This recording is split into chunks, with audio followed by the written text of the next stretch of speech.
What up, everybody? I'm Dion. That's Tariq, one half a hoodie and the headband. We're here to bring you the recap from DePaul and Creighton. A sneaky one. Double overtime thriller in MSG. We did mention on the preview, this is a good spot for DePaul to get Creighton. Yeah. They gave it their best, 85-81. Is there anything Creighton did that kind of makes you feel like, yo, this team can go make a run at this tournament? They're going to play the winner of UConn and Villanova. You and Bryce will have a preview up for that. Make sure everybody goes to watch that. Don't take too much from this. But is there anything where, like, I felt like yesterday when we were doing the previews and recaps, we were kind of in agreement it's a three-team race. St. Mhm. John's, UConn, Marquette. Did Creighton enter that conversation for you today? Absolutely not. Um, and I've been a fan of Creighton this season. I've liked the way they've played. We talked about um, the experience that they have, and you expect Stephen Ashworth to play better than he did. I mentioned being a big Jemiah Neal fan. He didn't play well today either. McAndrew went 2 for 12. Really, if it wasn't for Ryan Kalkbrenner and then Zugic in the last couple of minutes, this game they lose this game by 15 plus points. Ryan Kalkbrenner hit two threes, probably in like around like the 10 to 12 minute mark. I can't remember the exact minute mark of the game, of the second half. But that's really what turned it around for Creighton. And even then, it still took them a long time to get over that hump. Like it took the last 2 minutes and them just making a push. Stephen Ashworth hitting a crazy deep three. Um, yeah, I wasn't really impressed. They went 8 of 27 in the first half, shot 29% from the field. They ended up 31 of 72, 10 of 34 from the three-point line. I guess you could take away the fact that they played this poorly and they still won the game. I think that's something that people tend to look at. Um, but I think when you've done this Hey, against man. the DePaul team, Hey, what you did could Creighton potentially be playing UConn. I'm not really feeling that. So do?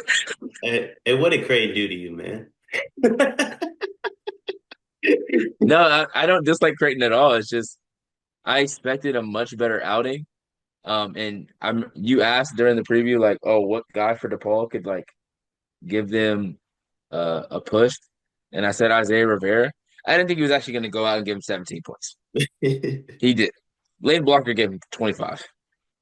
Like CJ Gunn gave him 14. D'Amico gave him a pretty important 8 points. David Thomas gave him 9. Seven of those were in the first half, though. NJ Benson was only able to give him 6 points, 8 rebounds today. Um, but I mean, honestly, like obviously you want to give them props for withstanding, that big deficit that they had at halftime. I think they were down 15. Um, Being able to come back and win without playing your best. And I think it just shows how good Ryan Kalkbrenner is. And if he's playing at this level, they feel like they can beat anybody. hmm And you're not going to get a 2 of 16 or 3 of 16 Stephen Ashworth performance. And Jemiah Neal's not going to play as poorly as he did today. I think it was more the indecisiveness that made me feel the way I felt about Creighton. It wasn't that they were missing shots. It was the fact that they were getting to certain spots and they just wouldn't shoot.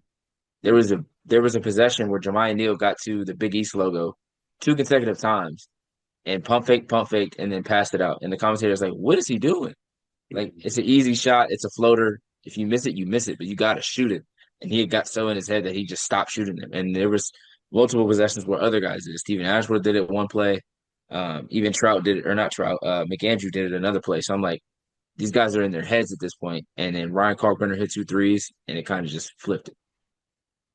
Yeah, yeah, I completely agree. I completely agree. I don't think Creighton played the best game. I'm not on the preview for Creighton UConn, assuming UConn gets there, by the way. Assuming UConn gets there, but I'm not on the preview for Creighton UConn. I'm also going to be on the preview for Creighton Villanova. So I'm going to give everybody a little taste of where my head's at with that one.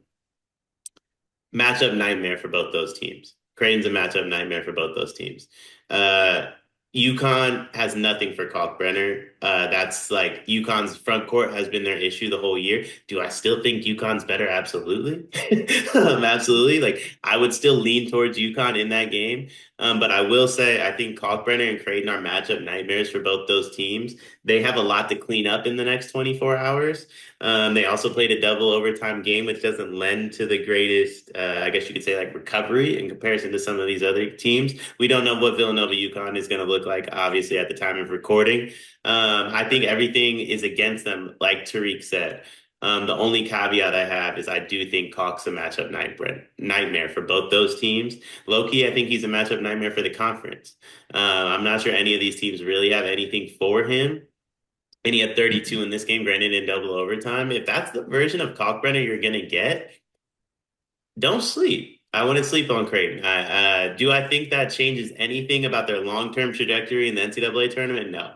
Give me Marquette, UConn, give me St. John's to make a deeper run in the NCAA tournament than Creighton. But one game in MSG, I wouldn't sleep on Creighton in that one just because none of those teams can guard Kalkbrenner. With that in mind, I wouldn't necessarily want Stephen Ashworth guarding any of the UConn guards.